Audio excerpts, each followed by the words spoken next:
back to the channel. In today's video we are talking about one thing that you should be buying right now, and as you can see I have a whole selection and they are seeds. I have covered this on a video vaguely, one of the other videos. Basically what I said is really important, especially if you are planning to basically start your own preppers survival garden.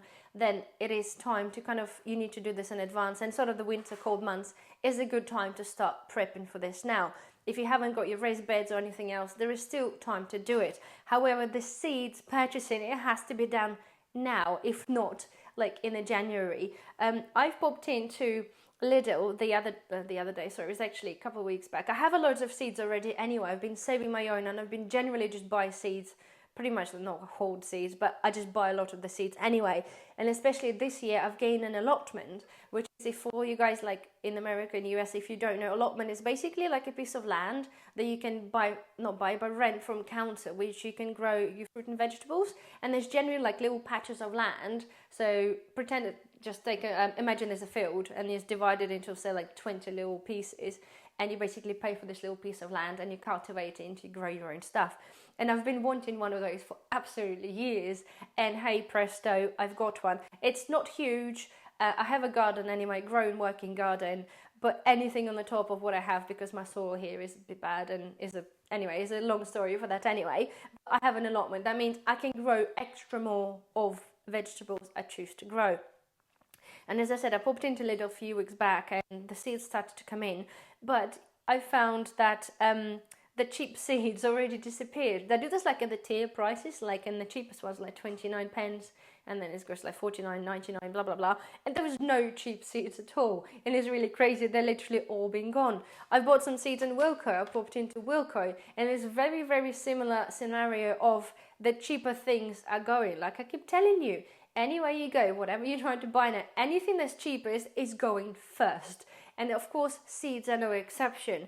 I've done the order with the Thompson & Morgan, which is one of the largest suppliers of seeds. And generally, their seeds are stupidly expensive. Like this seeds, for example, the beans, were £4.49 for, I don't know how many seeds, whatever, but like a packet, okay? And I've paid like 89 pence or 99 pence because they did a deal and they did the free postage. So there is still a possibility you can find some deals on the seeds, but it's very important to buy them now because, like as I said, with everything they are going pretty fast. I bought some onions. I bought that from Tesco. So like £2 for a bag, and that's really good. And again, if you miss the boat, you won't find them anywhere unless you want to overpay on eBay, and you probably end up paying like about tenner for a bag or so. So it's really important. Although, if you hear we have a really bad weather, and they've been promising this for absolutely ages, nonetheless, get the stuff now, okay, and we can deal with planting them later. Just have the stuff ready. If you're unsure whether you guys have a garden or if you're just living in an apartment, you can still grow certain stuff inside anyway. First of the things, and I will do the separate video for this, is the microgreens. Microgreens are really popular, and I know I've seen some things on like Amazon when you can buy like a microgreens multiple packets. You can buy like 5 of them for 10 or 12 pounds. However, it is so much cheaper to buy them still on Amazon or whatever you choose to buy them, but I bought them from Amazon. It is far cheaper. So for example, I paid that cress, I think it's 250 grams, and I think it was like $6.99 or $7.99. Don't quote me on it because prices do change. If we're still available, I'll put the link down below. But this is so much better than say paying as the bundles I've seen before, like £2.50 for like each, and you don't certainly get anywhere near as much in 4 packets they were doing here. The same, I've got the chia seeds as well. This one was this is a whole kilo, and you can actually sprout them, and again that was like about tenner. So it works out so much cheaper. I've tried growing microgreens. I haven't like eaten them, but I'm in the process of just experimenting, and the point is I have them here ready if for some reason we can't grow anything there and we want some greenery and we want some basically nutrients and vitamins. The reason again I'm bringing this video guys out to you, I've seen some pictures on Instagram with the local Tesco's and vegetables, and you know they're covered many times. They're saying, and I've covered many times, many videos saying the food shortages are going to be there, like we can't get fresh fruit and vegetables. It seems to be proven at the moment. Again, I've seen people showing the pictures in Tesco's and there was no tomatoes, it was basically massive gaps. Again, as I said to you, I volunteer with Tesco's and I've got a picture, hopefully I put it up there. I popped in myself to pick up some tomatoes for, I think it was a burger. I couldn't see a variety, it was barely anything, and we had all the boxes turned upside down because they haven't had the choice. And the other night I popped in there to do my charity thing and the whole aisle of tomatoes and cucumbers was empty. And when I asked the chap, I said, well, what's happening to your fresh selection? Apparently they haven't had the delivery for about a week. Again, it's all relevant to guys, to of course probably the area. However, as we found out on this channel and you've been commenting and helping, thank you very much for this, that whatever happens in one area, it generally will happen somewhere else. So because apparently they haven't had the delivery, well, for a week haven't had the delivery, it's something there behind that. 100% guarantee you guys, when they're telling us and they've been scaring us and they've been warning us about the shortages there, I can see this right now, and it's not even a summer. Do you know what I mean? Like, the whole aisle was empty, and I wish I could take a picture. I was a little bit scared because the guy was there and I didn't want him to kind of be suspicious that I'm having like a YouTube channel, but I've got one picture that I posted up to when I physically went there myself and my husband, and the other day the other Tesco's was totally empty. So again, this is kind of thing, the importance of having the seeds, because I love tomatoes. I have 10 tomatoes, but I want to grow them, and I grow my own every year. Of course, not enough. I didn't have enough space to grow to basically last me a whole season, and of course you want them fresh as well. So it's very, very important for me and our family to have the tomatoes. So what I was going, guys, with that, you got to understand, okay, you can grow fruit and vegetables basically in a limited spaces as well. So before you buy the seeds, you just got to understand a little bit. So if you do live in an apartment, things, guys, like the salads you can grow, of course, the microgreens, you can grow like a mustard greens, you can grow salad, you can grow radishes, you can grow actually carrots as well if you have a deep enough containers. You can grow peas. Apparently I've seen people online growing peas, and apparently you can also grow tomatoes and cucumbers. I've started experiment and I am growing cucumbers. I've started that they're only about this big at the moment, but I wanted to see how they react.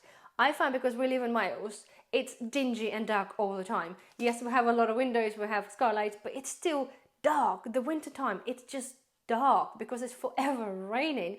And I just want to put the experiment to test and see whether it's possible.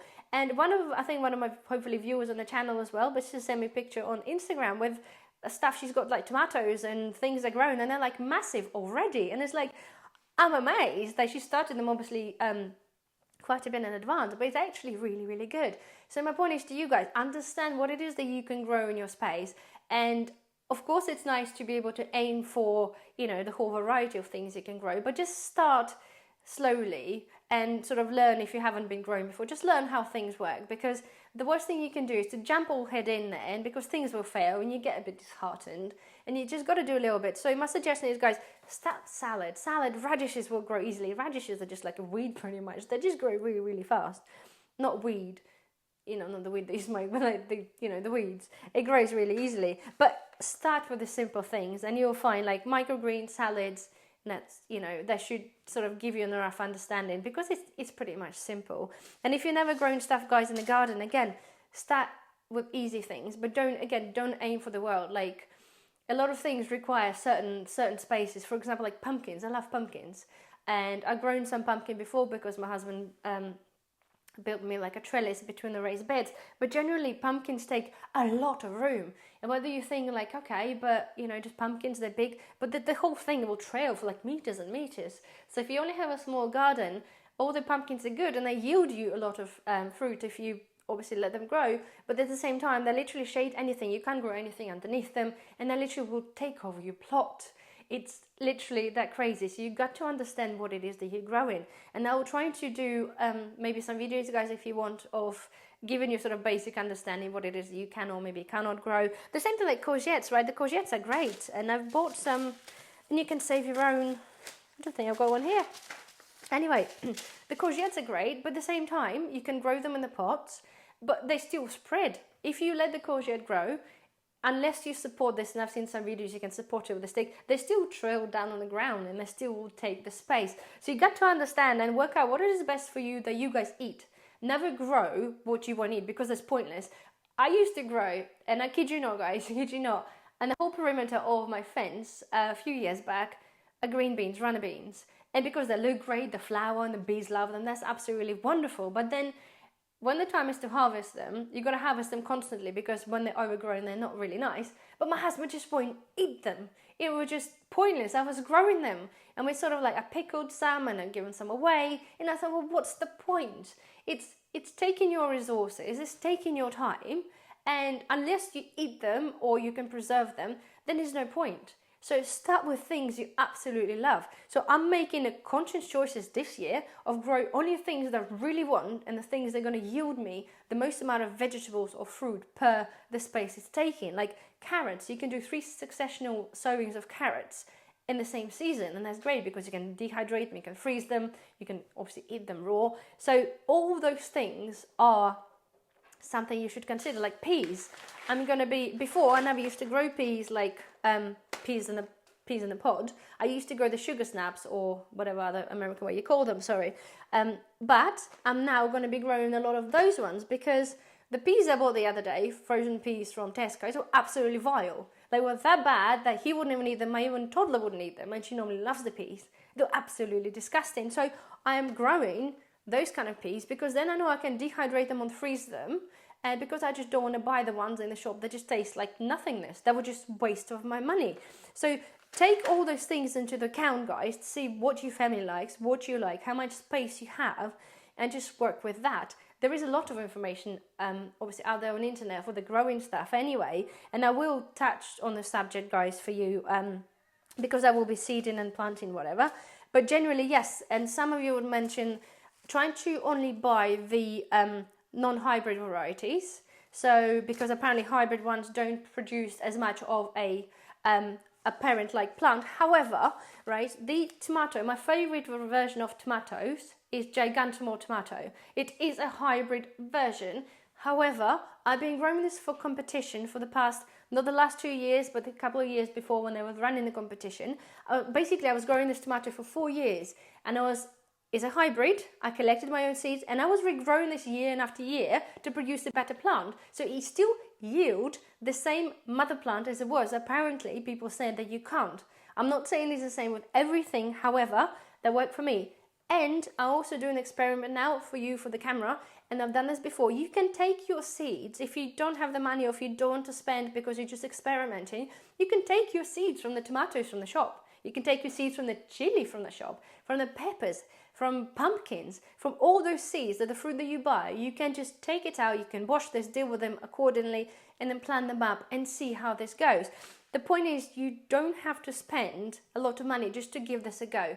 Like before I started growing, I was experimenting with growing avocados and mango seeds, and they grow. And it's a bit of fun for yourself and, you know, if you've got children or not. But generally, if you're unsure, then don't want to spend the money, then just get a seed from your cucumber, your tomato, and just give it a go. But I strongly suggest, guys, because I think, as we probably as a preppers, we all probably know that we are going to have a little bit of trouble this season with a fresh produce like we see already. Whether it's a fluke or not, I don't know. But again, I want to be prepared. So I'm making some adjustments because of the weather and things are not particularly looking great for us for the March. But nonetheless, it gives you a little bit of time to research, for you to decide what you want to grow and grow it. And I'll hopefully going to try and help you. Anyway, I'm going to stop talking now. I think I've just rambled on again. Sorry. Anyway, don't forget, if you enjoyed the video, guys, please thumbs up. Comment below if you've got any suggestions, any thoughts, any questions. And I will see you on the next video. Bye-bye.